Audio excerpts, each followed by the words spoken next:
Hey friends, happy Friday. Thanks for joining us for Unscripted on 13 Plus. We appreciate you being here. Carson is off today, so it's just going to be me. But we want to get into some breaking news that we're following nationally, a big story that a lot of us have been talking about online, social media. Carson and I actually talked about it last week. The search for Riley Strain in Nashville. He's the missing college student who disappeared a couple weeks back after he left a bar that he had been kicked out of in Nashville. And unfortunately, this morning we do know that his body has been found. Now, he disappeared 2 weeks ago. This is surveillance video from that night. Obviously, you can tell he's impaired. He was leaving that bar, seen wandering through the streets of Nashville.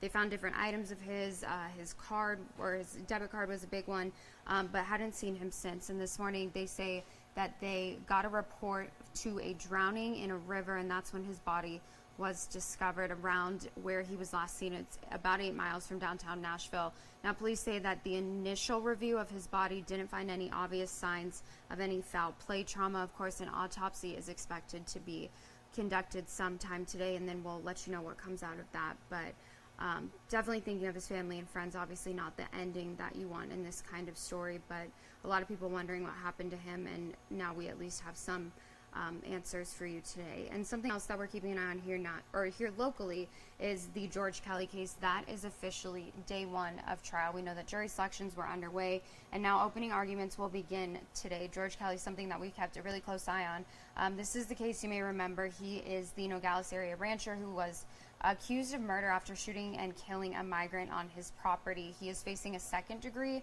murder charge in this case for shooting Gabriel Butumia, who was crossing the border on Kelly's property. Now, if convicted, he could face up to 23 years in prison.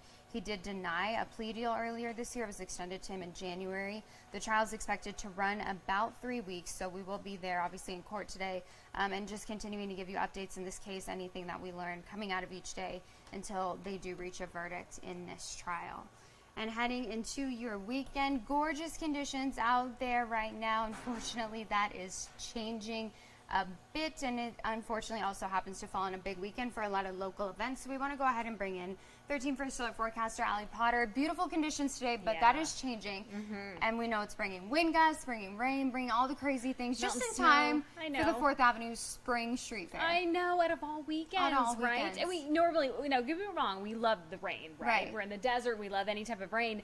But when we have these amazing local events, it's like, and you just see all the tents out there, and you're like, I know, and you're like, no. But you know what? We're troopers, and that's not going to stop anybody. It's not stopping me from getting a funnel cake. That is absolutely not. Committed. Just bring an umbrella with you, or double plate it so it doesn't fly away. Get it in a to-go box, and or just hurry up and just eat it really fast, or something like that.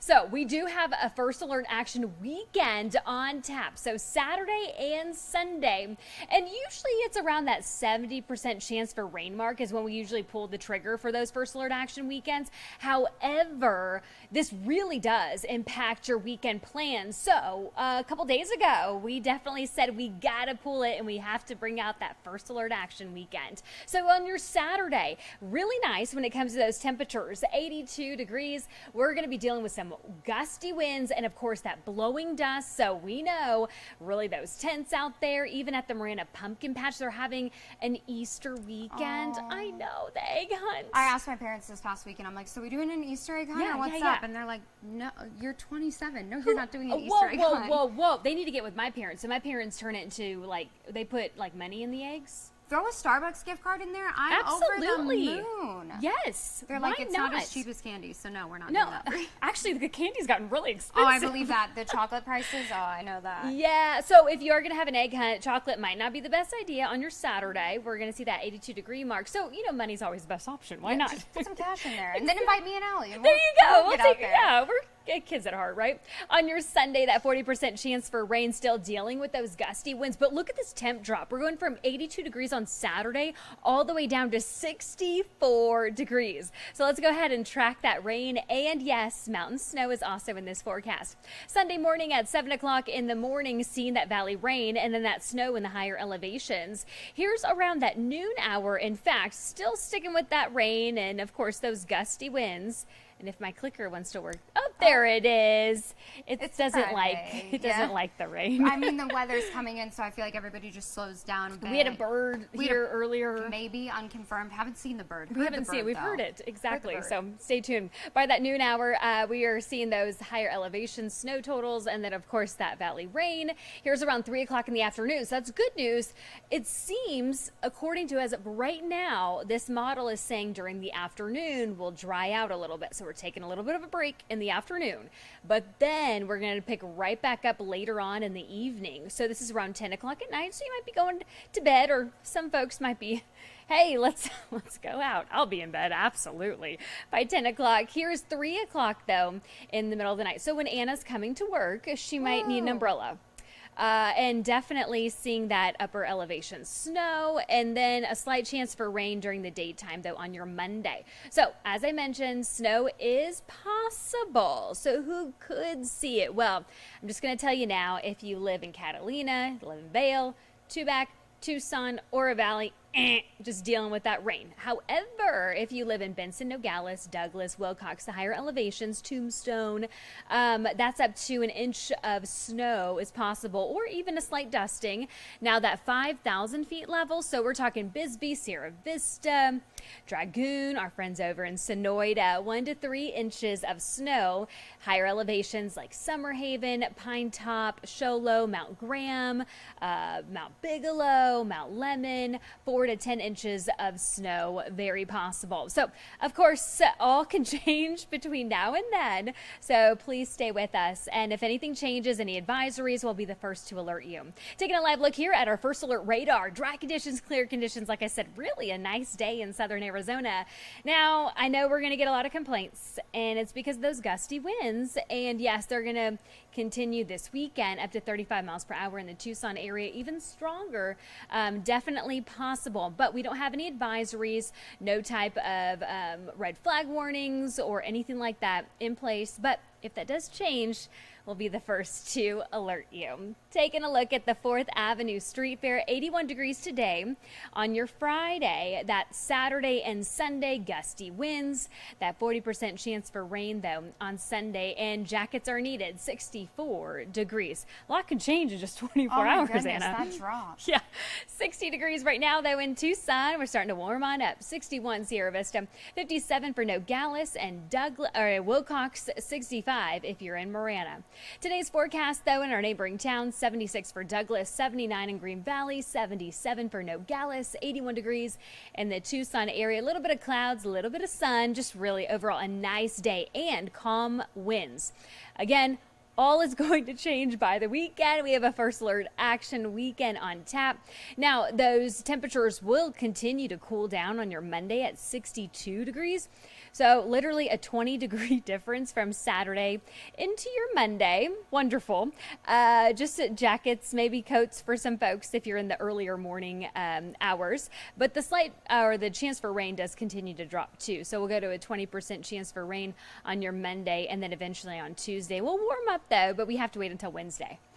Okay, well, we're kind of in it for the weekend. Well, so this is the thing. So don't put away your winter or fall wardrobe just yet. Right, yeah. I mean, I always have the sweatpants and the jackets. Blankets. Regardless, all the different things. Space heater. Yeah, but I guess the good news is if you're planning to go to the street fair on Sunday, probably won't be a lot of people there. Not a lot of crowds. You won't have to compete for those funnel cakes. That's true. Or go today or even tomorrow a little bit. And then, March Madness. I mean, actually, this is really nice March Madness weather. This is good basketball watching weather, so we'll take Stay that. inside. Yep, exactly. Okay, perfect. Thank you, Allie. You're welcome. Well, as we mentioned, heading into this weekend, the 4th Avenue Spring Street Fair gets underway today. And even though you'll have to deal with these conditions outside, there's a lot of fun that you can be expecting for the 55th annual event. So our very own Andreas Rendon got out there this morning and has a preview of what you can expect heading into this weekend.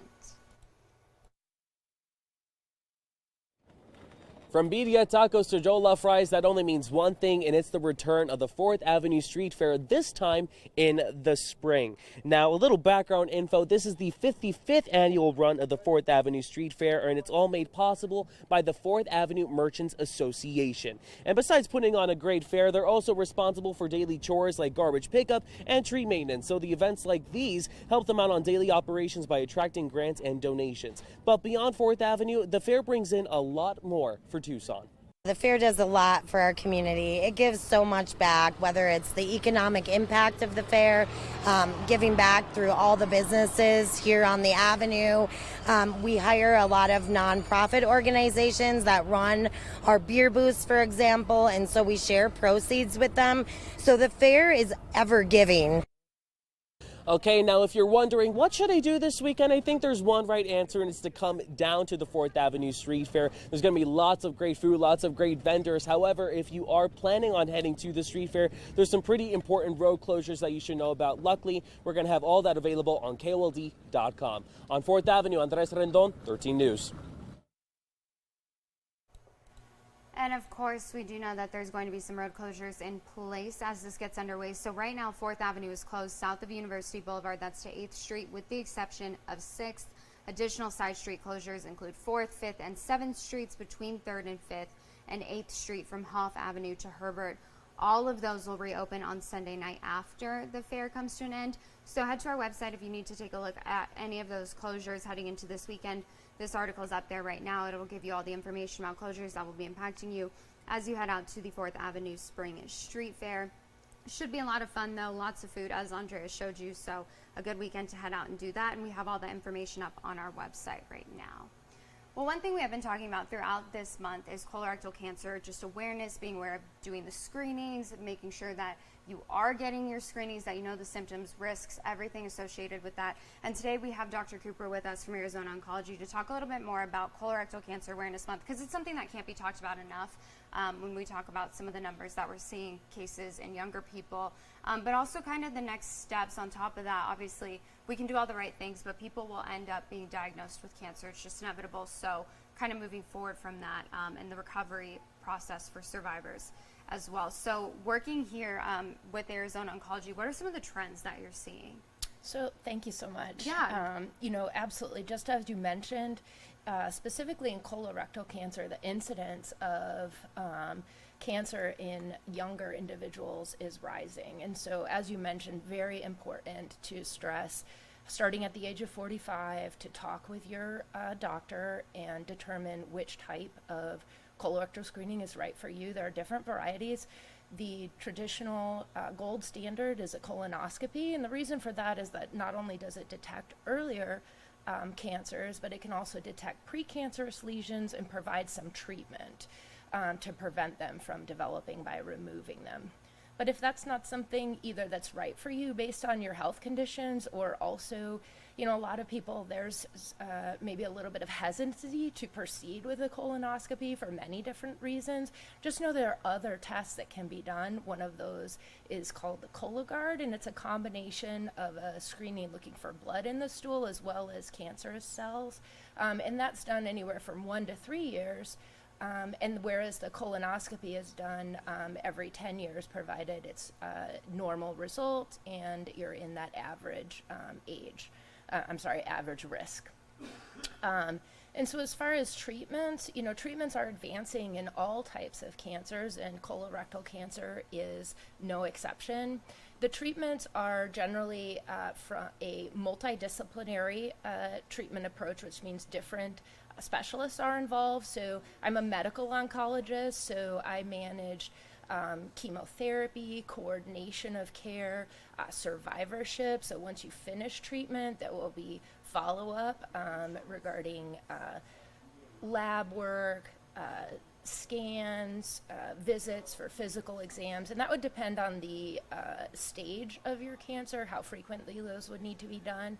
So that's generally managed by a medical oncologist. There's also a colorectal surgeon, and they would provide surgery. So most colorectal cancers at an earlier stage, there would be a component of surgery to remove that cancer.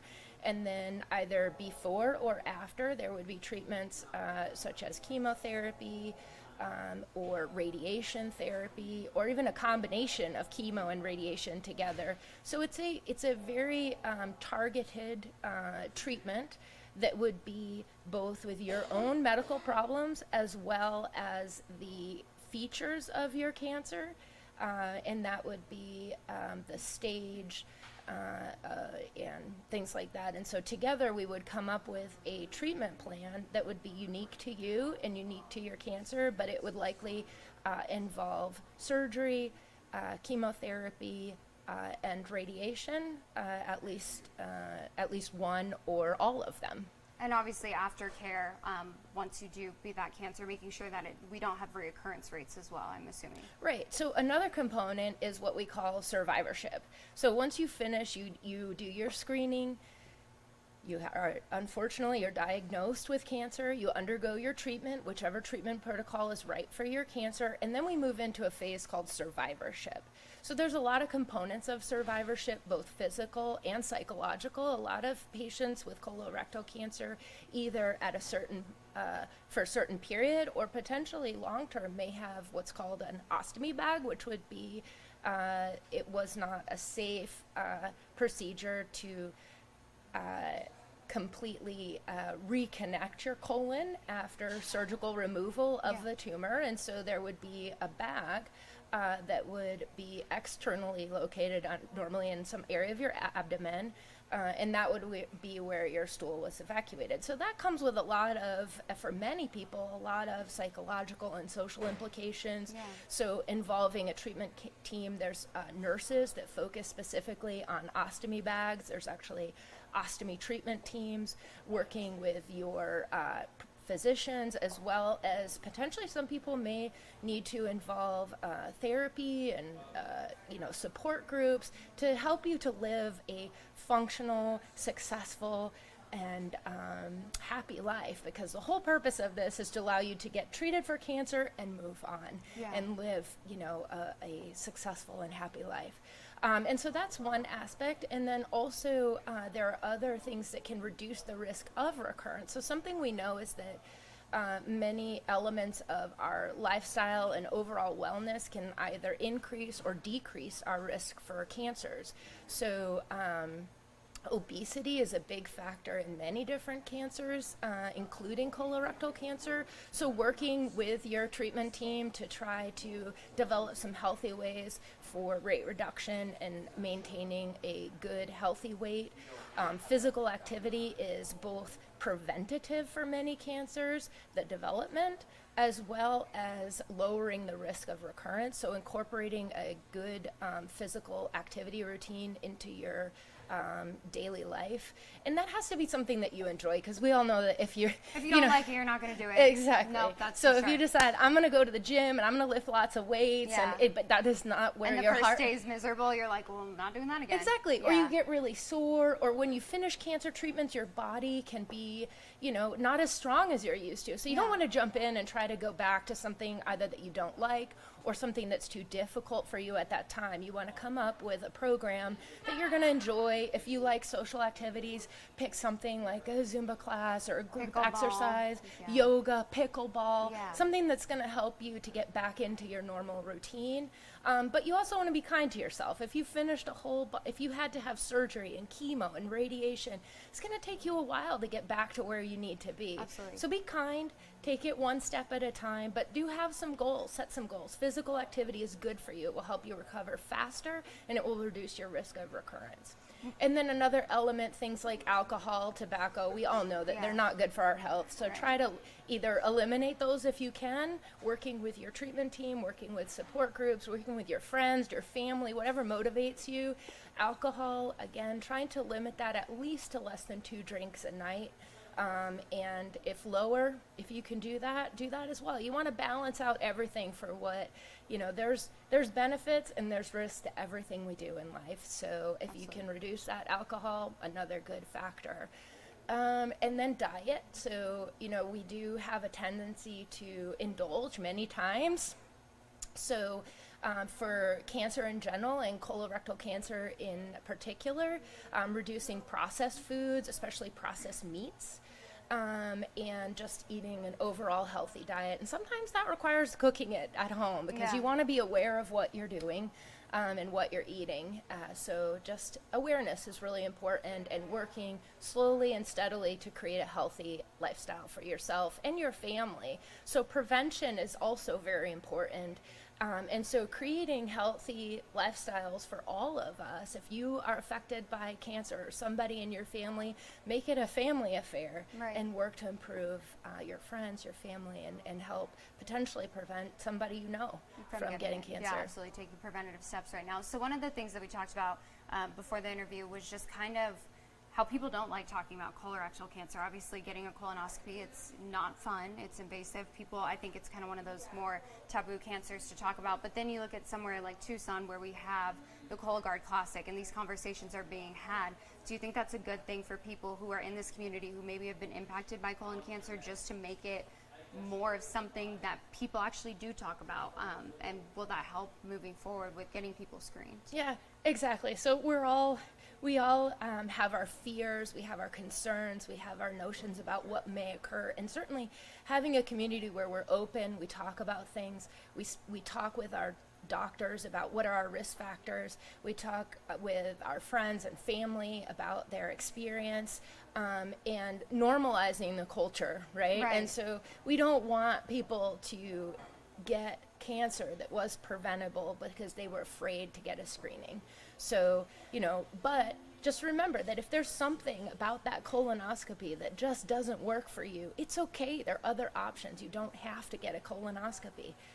Take a different route. Do the Cologuard. Do it at your home where you're comfortable. It gets sent in, and then, unfortunately, if that comes back positive, you will need to get a colonoscopy. But at least that's something that maybe is more comfortable for you. Yeah, and you can take the step before doing the colonoscopy. Exactly. If you don't have to do it. Is there anything else that you want people to know for Colorectal Cancer Awareness Month? No, I think just something to remember. Colorectal cancer is preventable, it's treatable, and it's beatable. Okay, perfect. Well, we'll end on that. Thank you so much. I appreciate you being here today. Thank you very much. Yeah, absolutely. Well, we want to switch on over now, taking a live look out at Washington, D.C., something we are following today. This is a live shot that you're seeing of the Capitol. Now, today, lawmakers are rushing to pass a spending package for the current budget year. The $1.2 trillion measure combines 6 annual spending bills into one piece of legislation. So if it is passed the House, it did pass the House, and now moves to the Senate. The deadline is at midnight tonight, so House Speaker Mike Johnson says he is among lawmakers trying to whip up votes and says that he does expect it to pass. One of the issues with passing the legislation, though, is the size of the proposal. At more than 1,000 pages, it will make it difficult for them to review that entire bill before voting on it. So it's something we'll keep an eye on for you today. And of course, make sure you have our app. If we get any updates, we will be the first to push that out to you and make sure that you are just kind of kept in the loop on all these stories. Every story that we cover on here, make sure that you have our app. That's a great way. On days like today where we're covering a lot of March Madness on 13 News to just kind of stay in the loop and get the latest information at your fingertips. And as we talk a little bit about March Madness heading into today, I know I was devastated yesterday because I was winning in my little bracket competition, and now I am not. So the NCAA says that most March Madness brackets are already busted. I think I saw something on Twitter that there was only 13% of them still accurate as of yesterday, still 100%. So the NCAA says just 8 games, shattering most people's brackets. There are some, just over 2,000 still perfect brackets in its own bracket challenge, the NCAA's own bracket challenge.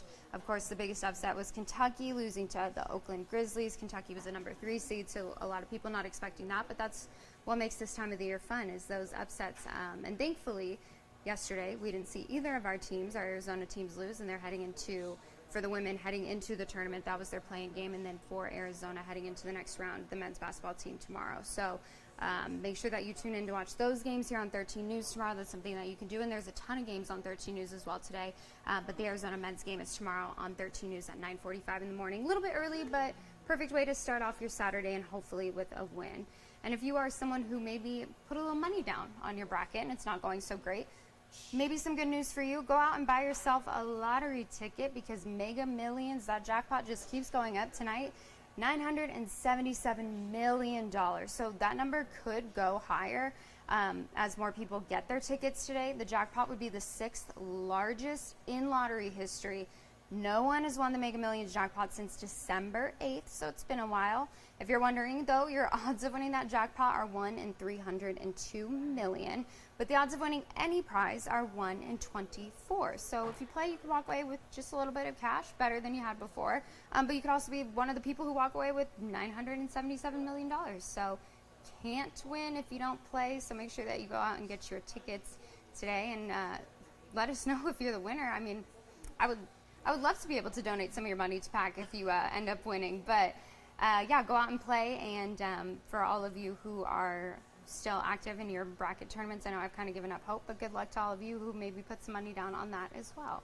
We want to finish off today by taking a live look outside at those conditions in Tucson. Big changes coming this weekend, dropping 20 degrees heading into Sunday. Gusty winds tomorrow, so first alert action days both Saturday and Sunday. So keep that in mind as you are planning for your weekend 4th Avenue Street Fair.